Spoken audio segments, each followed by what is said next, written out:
Hello good people, I'm going to talk about percent ionic character. So what is it? It is a measure of how much an atom dominates the bonding electrons. So there we go, domination and bondage, and you thought chemistry is going to be boring.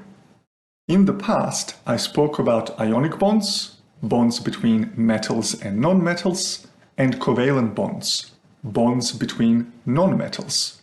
It turns out that it is not a binary choice, but rather a spectrum. And so we are able to talk about percent ionic character of a particular bond. If the percent ionic character is low, we are looking at something that's more like a covalent bond, and if the percent ionic character is high, we are looking at something that's more like an ionic bond. Great, but at this stage you might be wondering, how do we go about finding out what the percent ionic character is? Luckily, this is science, and we have a formula for this.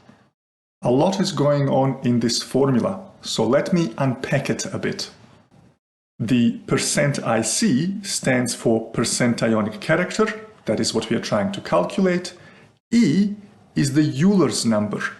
Euler's number is used quite a lot in sciences. You can think of it a bit like pi. And just like pi is an irrational number that is 3.14159 and so on into infinity, the Euler number is similar in that it too is an irrational number, and it happens to be 2.7182818 and so on into infinity. I am not going to go too much into the mathematics behind Euler's number, because at this stage it is not that important, we simply need to use it. Finally, the formula contains this little triangle En. What does that stand for? Well, the little triangle is the Greek letter delta, which stands for difference.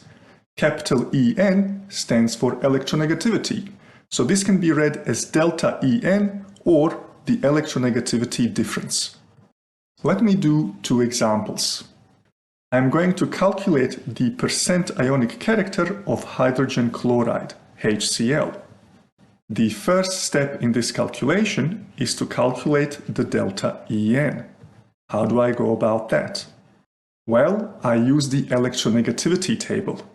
The electronegativity difference for chlorine is 3.2, and from that I'm going to subtract the electronegativity value for hydrogen, which is 2.2. And that will give me an electronegativity difference of 1. And now I can substitute that into my formula. I have 100 multiplied by, in brackets, 1 minus Euler's number raised to negative, open bracket, electronegativity difference, 1 over 2, close bracket, raised to the power of 2, close bracket. Calculator to the rescue.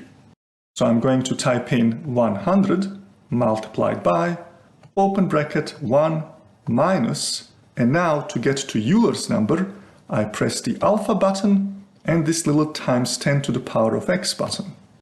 Then I raise it to a negative, I open bracket, I'm going to insert a fraction, it's going to be 1 over 2, I close the bracket, and I raise the whole thing to 2, and then finally I close the bracket again. All that is left to do is to press the equal button. And I get the result as 22% when rounded to the nearest whole number. In the end, I could say that the percent ionic character of HCl is 22%. That is fairly low, and it kind of makes sense, because both hydrogen and chlorine are nonmetals, so we would expect this bond to be covalent rather than ionic. And if I look at my stylish spectrum, I can see that 22% is definitely towards the covalent side. Let me do another example. This time I'm going to look at sodium chloride, NaCl. The steps are the same. I'm going to calculate the delta En, the difference in electronegativity, by taking the electronegativity of chlorine, which is 3.2, and subtracting the electronegativity of sodium, which is 0.9. This will give me an electronegativity difference of 2.3. Now I can substitute that into my formula. So once again, I will have 100 multiplied by, open square bracket, 1 minus Euler number raised to negative, open bracket, establish a fraction. Now we have 2.3 over 2, close bracket, to the power of 2, close square bracket. Calculator to the rescue. 100 multiplied by, open bracket, 1 minus Euler number, which we get by pressing the alpha button, and then times 10 to the x, raised to negative, open bracket, establish a fraction, 2.3 over 2, close bracket, raise the whole thing to 2, close the big bracket, and press the equal button. When rounded to a whole number, the percent Ionic character ends up being 73%. Let me write that down. So the percent Ionic character of sodium chloride is 73%. If I look at my spectrum, it is very much on the ionic side. And again, that makes sense in terms of what we know so far. Sodium is a metal, chlorine is a non-metal. A metal will donate its electron to the chlorine, and we will end up with an ionic bond. Now, I am fully aware that all of you are just itching to use this formula. But there is also another way. In sciences, we like graphs. Graphs are very useful to establish a relationship between two variables. In this case, I want to establish a relationship between difference in electronegativity and percent ionic character. So here is a graph that does just that. All right, looking good. How do we use it? Well, if we look at the graph, on the x-axis, the horizontal axis, we have the electronegativity difference, while on the y-axis, the vertical axis, we have percent ionic character. So let's say we want to determine the percent ionic character of hydrogen chloride again. We calculate the electronegativity difference.